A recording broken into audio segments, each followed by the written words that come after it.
ഇത്രയും നാളും 70 കൂടുതൽ മാർക്സ് കിട്ടിക്കൊണ്ടിരുന്നതാണ്.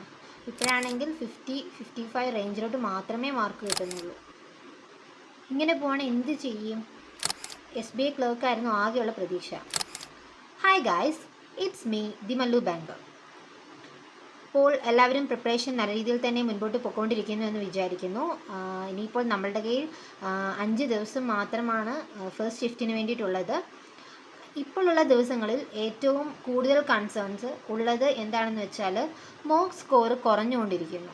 ഓക്കെ, ഒരു 70+ അറ്റംപ്റ്റും അതുപോലെ തന്നെ 70+ മാർക്സും ഒക്കെ കിട്ടിക്കൊണ്ടിരുന്നവരുടെയൊക്കെ സ്കോർസ് 50-60 ആ റേഞ്ചിലോട്ട് പോകുന്നു. അതുപോലെ തന്നെ നെഗറ്റീവ്സ് കൂടുന്നു.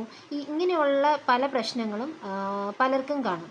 സോ അതിന് വേണ്ടിയിട്ടൊക്കെയുള്ള സൊല്യൂഷൻസും അതിനെയൊക്കെ എങ്ങനെ ടാക്കിൾ ചെയ്യണം എന്നുള്ളതിനെ കുറിച്ചിട്ടുമാണ് ഇന്നത്തെ വീഡിയോയിലൂടെ പറയുന്നത്. സോ വീഡിയോ ഫുള്ള് വാച്ച് ചെയ്യുക. എന്തെങ്കിലും ഡൗട്ട്സ് ഉണ്ടെങ്കിൽ താഴെ കമൻറ്റ് ചെയ്യുക. ഫസ്റ്റ് കാര്യം എന്താണെന്ന് വെച്ചാൽ നിങ്ങളുടെ എക്സാം അടുത്തത് കൊണ്ട് തന്നെ ടെൻഷൻ, അതല്ലെങ്കിൽ ആ എക്സാം ഫിയർ, ആങ്സൈറ്റി ലെവൽ ഇതെല്ലാം കൂടി വരുന്നത് കൊണ്ട് തന്നെ നമ്മൾ ആ ഒരു സ്ട്രെസ്സ് മോക്ക് എക്സാം ചെയ്യുമ്പോഴും ആ എക്സാമിലോട്ടും ആ സ്ട്രെസ്സ് കൊടുക്കുന്നുണ്ട്. അപ്പോൾ അങ്ങനെ ആ ഒരു എക്സാമിലും ആ സ്ട്രെസ്സ് വരുന്നതിൻ്റെ ഫലമായിട്ട് നമ്മളുടെ മോക്ക് ചെയ്യുന്ന ആ കോൺസെൻട്രേഷൻ നഷ്ടപ്പെടുകയും അതുപോലെ തന്നെ കോൺഫിഡൻസ് കുറയുകയും ചെയ്യുന്നു. അങ്ങനെ നമ്മൾ ആ ഒരു സ്ട്രെസ്സായിട്ടുള്ള ആ ഒരു എൻവയോൺമെൻറ്റിൽ ഇരുന്ന് മോക്ക് ചെയ്യുമ്പം നമുക്ക് മാർക്സ് സ്വാഭാവികമായിട്ടും കുറയുകയും അതുപോലെ തന്നെ നെഗറ്റീവ്സിൻ്റെ എണ്ണം കൂടുകയും ചെയ്യുന്നു. ഇത് കൂടുതലും നമ്മുടെ കോൺഫിഡൻസിനെയും എന്ത് ചെയ്യുന്നുണ്ട്, കുറയ്ക്കും. ഇങ്ങനെ കോൺഫിഡൻസും പോകുമ്പോഴാണ് നമുക്ക് എന്താണ് ഇനിയുള്ള എക്സാമിനെ കുറിച്ചിട്ട് അതുപോലെ ഫിയറും എല്ലാം ഉണ്ടാകുന്നത്.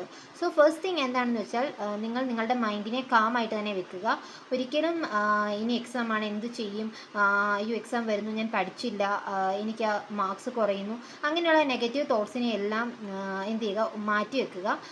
പോസിറ്റീവായിട്ട് തന്നെ ചിന്തിക്കുക. അപ്പോൾ അതിന് വേണ്ടിയിട്ട് നിങ്ങൾ മെഡിറ്റേഷൻ ചെയ്യുക. മെഡിറ്റേഷൻ അല്ലെങ്കിൽ പോസിറ്റീവ് അഫർമേഷൻസ് പറയുക. ഓക്കെ, ഞാനൊരു SBI ക്ലർക്കാണ്, എനിക്ക് എക്സാം എളുപ്പമായിരിക്കും, ഞാൻ ഇന്ന ഒരു നല്ല റേഞ്ച് മാർക്സ് മേടിച്ച് കട്ട് ഓഫ് ക്ലിയർ ചെയ്യും. ഇങ്ങനെയുള്ള പോസിറ്റീവ് ചിന്തകൾ മാത്രം നിങ്ങളുടെ മൈൻഡിൽ കൊണ്ടുവരിക. അങ്ങനെ എന്താണ് SBI ക്ലർക്ക് ആവുന്നതും അതുപോലെ തന്നെ ആ ഒരു SBI എന്നുള്ള ആ ഒരു ടാഗ് ലഭിക്കുന്നതും അങ്ങനെയുള്ള കുറേ നല്ല നല്ല നിമിഷങ്ങൾ മനസ്സിൽ മാനിഫെസ്റ്റ് ചെയ്യുക. ഇതൊക്കെ ചെയ്യുമ്പോൾ തന്നെ നിങ്ങളുടെ നെഗറ്റീവ് ചിന്തകൾ മാറിപ്പോകുന്നതും നിങ്ങൾക്ക് നല്ല പോസിറ്റീവ് മൈൻഡ് ഉണ്ടാകുന്നതുമായിരിക്കും. ഓക്കെ, ദെൻ സെക്കൻഡ് തിങ് എന്താണെന്ന് വെച്ചാൽ നമ്മൾ ചെയ്യുന്ന മോക്ക് ഇപ്പോൾ എല്ലാ കമ്പനികളും ഇപ്പോൾ പല സൈറ്റ്സ് ഉണ്ട്. ഓക്കെ, ആ പല സൈറ്റ്സിലും പല ലെവൽ ഓഫ് ക്വസ്റ്റ്യൻസ് ആയിരിക്കും. ആ ലെവൽ ഓഫ് ക്വസ്റ്റ്യൻസ് എന്ന് പറയുന്നത് ഉറപ്പായിട്ടും നമ്മളുടെ മോക്കിൻ്റെ ലെവൽ എന്ന് പറയുന്നത് എക്സാമിൻ്റെ ലെവലിനേക്കാൾ ഹൈ ആയിരിക്കും. ഓക്കെ, അപ്പോൾ ഇനിയുള്ള ടൈമിൽ ഇപ്പോൾ വളരെ കുറവ് സമയം മാത്രമാണ് നമ്മളുടെ കയ്യിലുള്ളത്.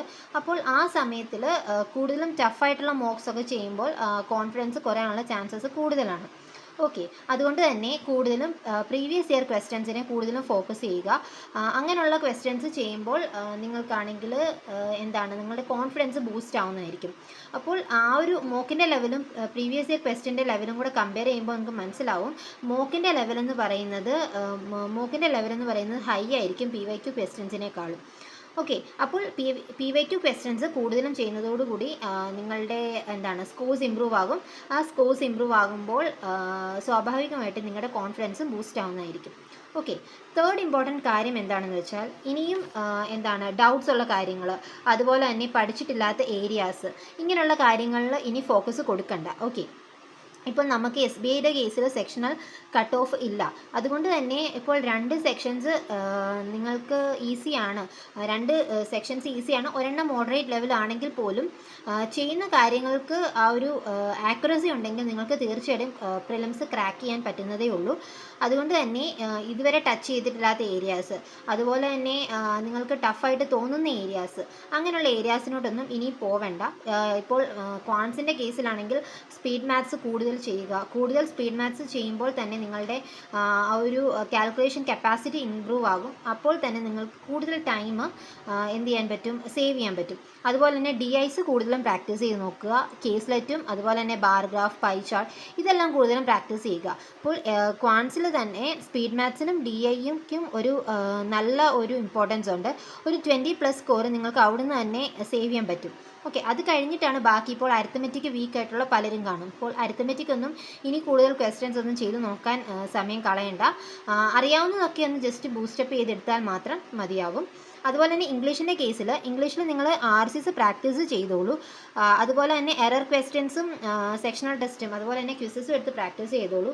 അതല്ലാണ്ട് വേറെ 120 റൂൾസിൻ്റെ ഗ്രാമേഴ്സ് പഠിക്കാനോ അതല്ലാണ്ട് വേറെ പുതിയ വൊക്കാബ് പഠിക്കാനോ അതിനൊന്നും സമയം കണ്ടെത്തേണ്ട ആവശ്യമില്ല.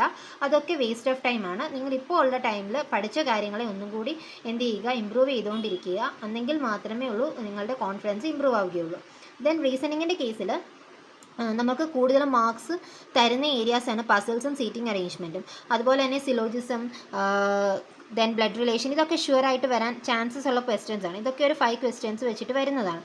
ഓക്കെ, പസിൽസും സീറ്റിംഗും ആണ് നമുക്ക് മെയിനായിട്ട് മാർക്സ് തരുന്ന കാര്യങ്ങൾ. അപ്പോൾ പസിൽസ് തന്നെ പല വെറൈറ്റി ക്വസ്റ്റ്യൻസ് ഉണ്ട്. ഓക്കെ, സീറ്റിംഗ് അറേഞ്ച്മെൻറ്റ്, സർക്കുലർ ഉണ്ട്, സ്ക്വയർ ഉണ്ട്, റെക്റ്റാങ്കിൾ ഉണ്ട്, ഇൻ ആൻഡ് ഔട്ട് വരുന്നതുണ്ട്. ഇങ്ങനെയുള്ള ക്വസ്റ്റ്യൻസ് കൂടുതൽ പ്രാക്ടീസ് ചെയ്യുക. ദെൻ സെക്ഷണൽ ടെസ്റ്റ് എടുക്കുക. അത്രയും ചെയ്യുമ്പോൾ തന്നെ നിങ്ങളുടെ കോൺഫിഡൻസ് ബൂസ്റ്റ് ആവുന്നതായിരിക്കും.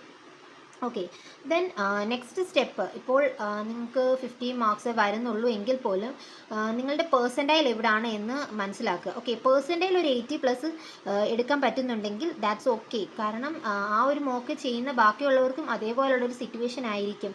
അതുകൊണ്ടായിരിക്കും നിങ്ങൾക്ക് മാർക്സ് കുറഞ്ഞു പോയിരിക്കുന്നത്. അതുപോലെ തന്നെ ഞാൻ മെയിനായിട്ട് പറഞ്ഞ കാര്യമാണ് മെഡിറ്റേഷൻ. ഇപ്പം മെഡിറ്റേഷൻ ചെയ്യാൻ പറ്റിയില്ലെങ്കിൽ പോലും ഒരു റഫ് പേപ്പറിൽ എടുത്ത് നിങ്ങളുടെ ആഗ്രഹങ്ങൾ, നിങ്ങൾക്ക് എന്തായി തീരണം, അതുപോലെ തന്നെ ഞാൻ ഇന്നതായിരിക്കും, എനിക്ക് എക്സാം എളുപ്പമായിരിക്കും, ഞാൻ SBI ക്ലർക്ക് ആവും, എൻ്റെ ആഗ്രഹം അതാണ്, എൻ്റെ പാരൻസിനെ പ്രൗഡ് ആക്കും, അങ്ങനെയുള്ള കുറേ കാര്യങ്ങൾ കാണും. ഇതെല്ലാം നിങ്ങൾ വിഷ്വലൈസ് ചെയ്തുകൊണ്ട് എഴുതുക. ഓക്കെ, അങ്ങനെ എഴുതുമ്പോൾ തന്നെ നിങ്ങൾക്ക് മനസ്സിൽ നല്ലൊരു പോസിറ്റീവ് ആറ്റിറ്റ്യൂഡ് ഉണ്ടാകും. അതുപോലെ തന്നെ ഗ്രാറ്റിറ്റ്യൂഡ്. ഓക്കെ, എനിക്ക് ഇത്രയും പഠിക്കാൻ എന്നെ ഹെൽപ്പ് ചെയ്ത എൻ്റെ യൂണിവേഴ്സിന് നന്ദി, അങ്ങനെയുള്ള പോസിറ്റീവ് അഫർമേഷൻസും അങ്ങനെയുള്ള ഗ്രാവിറ്റി ജേർണൽസും ഒക്കെ എഴുതുമ്പോൾ തന്നെ നിങ്ങൾക്ക് മൈൻഡിൽ നല്ലൊരു പോസിറ്റീവ് അപ്രോച്ച് ഉണ്ടാകുന്നതായിരിക്കും.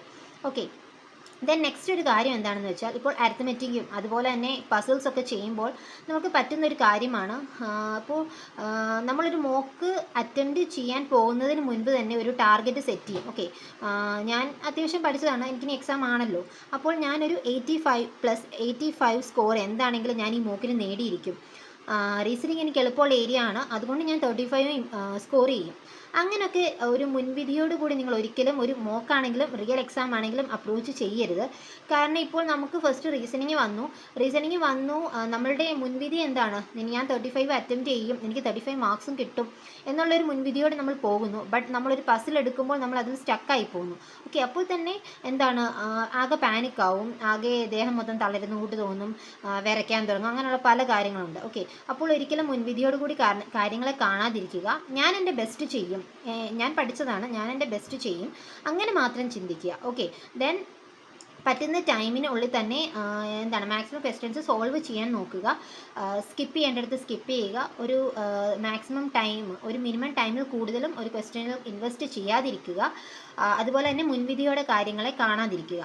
ഓക്കെ, ദെൻ വേറെ പറ്റുന്ന ഒരു ബ്ലണ്ടർ, അല്ലെങ്കിൽ വേറെ നമുക്ക് എക്സാം ടൈമിലും അല്ലെങ്കിൽ മോക്ക് ചെയ്യുമ്പോഴും പറ്റുന്ന വേറൊരു കാര്യമാണ്, ഇപ്പോൾ അരിത്തമെറ്റിക് ഒരു ക്വസ്റ്റ്യൻ കണ്ടു. ഓക്കെ, അപ്പോൾ പ്രോഫിറ്റ് ആൻഡ് റേഷ്യോയിൽ ഒരു ക്വസ്റ്റ്യൻ കണ്ടപ്പോൾ നിങ്ങൾക്ക് സാധാ കൺവെൻഷണൽ മെത്തേഡിൽ ചെയ്യാൻ എളുപ്പമായിരിക്കും. ബട്ട് നമ്മുടെ ട്യൂട്ടേഴ്സ് നമ്മളോട് പറയുന്നത് ഷോർട്ട് കട്ട് മെത്തേഡിൽ ചെയ്യാനാണ്. ഓക്കെ, അപ്പോൾ ആ ഒരു ഷോർട്ട് കട്ട് മെത്തേഡ് നിങ്ങൾക്ക് വലിയ കാര്യമായിട്ട് അറിയില്ല, ബട്ട് കൺവെൻഷണൽ മെത്തേഡ് കൂടുതലായിട്ട് അറിയാം. അപ്പോൾ പെന്നിൻ്റെയും പേപ്പറിൻ്റെയും യൂസ് വരും. അതുകൊണ്ട് എന്നാൽ ഞാൻ പെൻ പേപ്പർ യൂസ് ചെയ്യാതെ മറ്റേ റേഷ്യോ മെത്തേഡ് യൂസ് ചെയ്യാമെന്ന് വിചാരിച്ച് നമ്മൾ അപ്പോൾ കുറച്ച് സ്റ്റക്കായി പോകുന്നു, ചെയ്യാൻ പറ്റാതെ വരുന്നു, അങ്ങനെ കുറച്ച് ടൈം പോകുന്നു.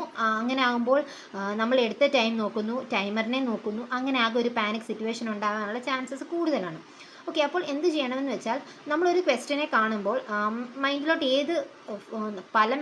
പല ടീച്ചേഴ്സിനെ ഫോളോ ചെയ്ത് പല മെത്തേഡ്സ് ആയിരിക്കും നമുക്കറിയാമായിരിക്കും. ഓക്കെ, ബട്ട് എന്നിരുന്നാലും ഫസ്റ്റ് നമ്മൾ ആ ഒരു എക്സാം ക്വസ്റ്റ്യൻ നമ്മുടെ ഫ്രണ്ടിൽ ഡിസ്പ്ലേ ആകുമ്പോൾ ഏത് ഏത് ടൈപ്പാണോ ആ ഒരു ക്വസ്റ്റ്യൻ അപ്രോച്ച് ചെയ്യാൻ ഏത് മെത്തേഡാണോ നമ്മുടെ മനസ്സിൽ തോന്നുന്നത് ആ മെത്തേഡ് തന്നെ അപ്ലൈ ചെയ്യുക. ഓക്കെ, അതിന് കൺവെൻഷണൽ എന്നോ അല്ലാണ്ട് ഈസി മെത്തേഡെന്നോ അങ്ങനെ ഒന്നുമില്ല. നിങ്ങൾക്ക് ഏത് മെത്തേഡാണോ ഫസ്റ്റ് മൈൻഡിൽ വരുന്നത്. ഇപ്പോൾ സിംപ്ലിഫിക്കേഷൻ ആണെങ്കിൽ പോലും പെന്നും പേപ്പറും യൂസ് ചെയ്യരുതെന്നാണ് പറയുന്നത്. ബട്ട് എന്നാലും നമുക്ക് പെട്ടെന്ന് പെന്നും പേപ്പർ യൂസ് ചെയ്താണെങ്കിലും 15 സെക്കൻഡ് കൊണ്ട് ആൻസേഴ്സ് ചെയ്യാൻ പറ്റും. ഓക്കെ, അപ്പോൾ അങ്ങനെയുള്ള ഡൗട്ട് തോന്നുന്ന സമയത്താണെങ്കിലും പെന്ന് ഉപയോഗിക്കരുതെന്നല്ലേ പറഞ്ഞത്, അതുകൊണ്ട് ഞാൻ പെന്ന് ഉപയോഗിക്കുന്നില്ല, അങ്ങനെയുള്ള ആ ഒരു ഈഗോ ഒന്നും വെച്ചുകൊണ്ടിരിക്കേണ്ട ആവശ്യമില്ല. നിങ്ങൾക്ക് ഏത് മെത്തേഡാണോ സ്യൂട്ടബിൾ ആയിട്ട് തോന്നുന്നത് ആ മെത്തേഡ് കൊണ്ട് ഏറ്റവും ഫാസ്റ്റായിട്ട് ആൻസേഴ്സ് കണ്ടുപിടിക്കാൻ നോക്കുക. ഓക്കെ, അത്രയുമൊക്കെയാണ് നമ്മൾ ഇനിയുള്ള ദിവസങ്ങളിൽ ചെയ്യാനുള്ളത്. ഇതൊക്കെ ചെയ്ത് നമ്മൾ മൈൻഡിനെ കുറച്ചുകൂടി പോസിറ്റീവായിട്ട് വെച്ച് അതുപോലെ തന്നെ കുറേ PYQ ക്വസ്റ്റ്യൻസ് ഒക്കെ ചെയ്ത്, ഇപ്പോൾ പല സൈറ്റ്സിലും PYQ ക്വസ്റ്റ്യൻസ് അവൈലബിൾ ആണ്. ആ ക്വസ്റ്റ്യൻസും എല്ലാം ചെയ്ത് വരുമ്പോൾ തന്നെ കോൺഫിഡൻസ് ഇമ്പ്രൂവ് ആവുന്നതായിരിക്കും. ഇനി ഒരു മോഡറേറ്റ് ലെവൽ മോക്ക് ചെയ്യാൻ നിൽക്കണ്ട, ഈസി ലെവൽ മോക്സ് മാത്രം ചെയ്താൽ മതി. ഓക്കെ, അതുപോലെ തന്നെ നെഗറ്റീവ് ചിന്തകളിൽ നിന്നും എനിക്ക് കിട്ടിയില്ലെങ്കിൽ ഞാൻ ആൾക്കാരെ എങ്ങനെ ഫേസ് ചെയ്യും, എനിക്ക് കിട്ടിയില്ലെങ്കിൽ ഞാൻ എൻ്റെ പാരൻസിനോട് എന്ത് പറയും, അങ്ങനെയുള്ള നെഗറ്റീവ് തോട്ട്സ് ഒന്നും വേണ്ട. നമുക്ക് കിട്ടും, എനിക്ക് പറ്റും, ഞാൻ എൻ്റെ മാക്സിമം കൊടുത്തിട്ടുണ്ട്. ഓക്കെ, അപ്പോൾ ഒരു പരിധിയിൽ കൂടുതൽ ആങ്സൈറ്റി ഉണ്ടാവുന്ന ആൾക്കാരെന്ന് പറയുന്നത് അതുപോലെ അതിന് വേണ്ടിയിട്ട് ഡെഡിക്കേഷനോടുകൂടി പഠിക്കുന്ന ഒരാൾക്കാർക്കായിരിക്കും ആങ്സൈറ്റി ലെവൽ ഉള്ളത്. ഓക്കെ, അതല്ലാണ്ട് ചുമ്മാ ജസ്റ്റ് ഒരു ടൈം പാസിന് പോയിരുന്നവർക്ക് അത് എന്താ കിട്ടിയാൽ കിട്ടി പോയാൽ പോയി അങ്ങനെ ഒരു മൈൻഡായിരിക്കും. അപ്പോൾ നമ്മൾ അത്രയും ഒരു ഡെഡിക്കേഷൻ കൊടുക്കുന്നത് കൊണ്ടാണ് നമുക്ക് അത്രയും ഒരു ആങ്സൈറ്റി ഉണ്ടാവുന്നത്. ഓക്കെ, അത് നല്ലൊരു കാര്യം തന്നെയാണ്. ആ ഒരു ആങ്സൈറ്റി ഉണ്ട്, അത് മനസ്സിലിരുന്നോട്ടെ, അത് നമ്മളുടെ പേപ്പറിൽ ഒരിക്കലും അത് നമ്മളെ ബാധിക്കാൻ പാടില്ല. ഓക്കെ, അപ്പോൾ B positive and that's it. Thank you for watching. Bye bye.